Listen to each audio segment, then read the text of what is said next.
पुष्पा झुकेगा नहीं, कहने वाले टीएमसी के जहांगीर खान चुनाव से पहले आखिर क्यों झुक गए हैं? फाल्टा री पोलिंग से पहले क्यों अपना नामांकन वापस ले लिया है? यानी कि इस वीडियो में बात बंगाल की सियासत की। नमस्कार, आप देख रहे हैं न्यूज़ 18 का डिजिटल प्लेटफॉर्म। मैं हूं आपके साथ श्रुति श्रीवास्तव। पश्चिम बंगाल की फाल्टा विधानसभा सीट पर होने वाले पुनर्मतदान से ठीक पहले 2 दिन पहले सियासी गलियारों में जबरदस्त भूचाल आ गया है।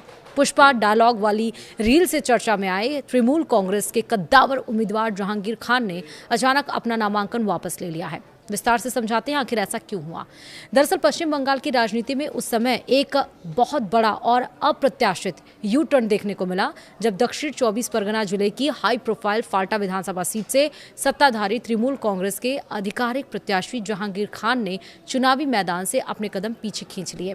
मीडिया रिपोर्ट्स के अनुसार आगामी 21 मई को होने वाले पुनर्मतदान से ऐन पहले जहांगीर खान ने चुनाव अधिकारियों के समक्ष जाकर अपना नामांकन पत्र वापस ले लिया।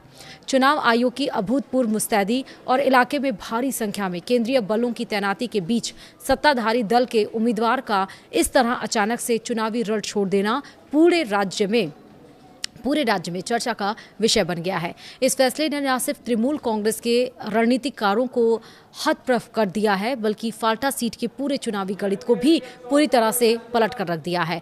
चुनाव प्रचार के दरमियान उनके दबंग अंदाज और सोशल मीडिया रील्स को देखकर किसी ने सपने में भी नहीं सोचा था कि वे वोटिंग से ठीक पहले मैदान से हट जाएंगे। मीडिया में छपी खबर के मुताबिक जो नेता चंद दिनों पहले तक विरोधियों को खुलेआम ललकार रहा था, उसने चुनाव आयोग और पुलिस प्रशासन की कड़क घेराबंदी के आगे घुटने टेक दिए। स्थानीय लोगों और राजनीतिक विशेषज्ञों के बीच अब यह चर्चा आम हो गई है कि आखिरकार पुष्पा का यह तेवर इतनी जल्दी कैसे ढीला पड़ गया।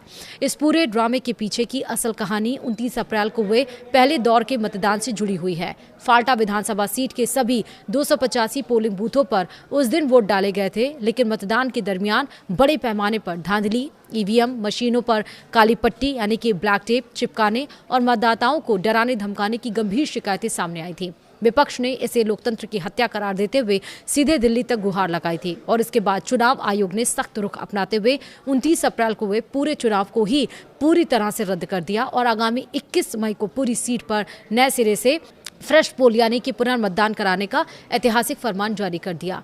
फाल्टा में दोबारा निष्पक्ष चुनाव कराने के लिए चुनाव आयोग ने एक बड़ा दांव खेला है। आयोग ने कानून व्यवस्था को चुस्त दुरुस्त करने के लिए उत्तर प्रदेश कैडर के 2011 बैच के 30 तर्रार और एनकाउंटर स्पेशलिस्ट आईपीएस अधिकारी डॉक्टर अजय पाल शर्मा को विशेष पुलिस ऑब्जर्वर बनाकर फल्ता भेजा है।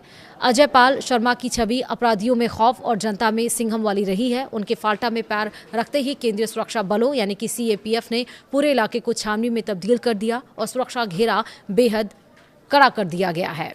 आईपीएस अजय पाल शर्मा की एंट्री के बाद फाल्टा का सियासी पारा उस वक्त 7वें आसमान पर पहुंच गया जब उनका एक वीडियो सोशल मीडिया पर वायरल हो गया। इस वीडियो में छपी खबर के मुताबिक वोटरों को डराने धमकाने की शिकायत मिलने पर आईपीएस अजय पाल शर्मा भारी पुलिस बल के साथ सीधे जहांगीर खान के दफ्तर और आवास पर धमक गए।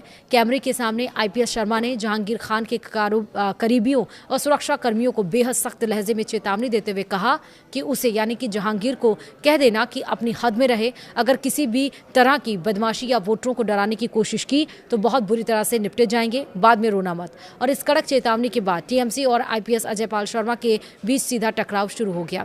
दरअसल टीएमसी नेतृत्व ने इसे असंवैधानिक बताते हुए आरोप लगाया है कि आईपीएस शर्मा बीजेपी के एजेंट के रूप में काम कर रहे हैं और टीएमसी उम्मीदवार के परिवार को प्रताड़ित कर रहे हैं। यहाँ तक कि एक स्थानीय महिला ने आईपीएस शर्मा और केंद्रीय बलों पर देर रात घर में घुसने और बदसलूकी करने का आरोप लगाते हुए फल्ता थाने में शिकायत भी दर्ज कराई थी। मीडिया में छपी खबर के मुताबिक सपा प्रमुख अखिलेश यादव और टीएमसी सांसद महुआ मोइत्रा ने भी इस कार्रवाई पर तीखी आपत्ति जताई है, जबकि बीजेपी ने सिंघम की इस सख्ती का खुलकर समर्थन किया था। इस भारी विवाद और प्रशासनिक शिकंजे के बीच जहांगीर खान कानूनी तौर पर भी घिर चुके थे। अपनी गिरफ्तारी की आशंका को देखते हुए उन्होंने कलकत्ता हाईकोर्ट की शरण ली थी। अदालत ने उन्हें 26 मई तक अंतरिम राहत देते हुए चुनाव खत्म होने तक गिरफ्तारी पर रोक तो लगा दी थी, लेकिन कोर्ट ने यह शर्त भी जोड़ दी थी कि वे जांच में पूरा सहयोग करेंगे और इलाके में कोई अशांति नहीं फैलाएंगे। लेकिन इसके साथ ही फाल्टा में अब जबरदस्त टक्कर होने वाला है। देखना होगा कि ये सीट किसके खाते में जाती है। फिलहाल इस वीडियो में इतना ही। नमस्कार।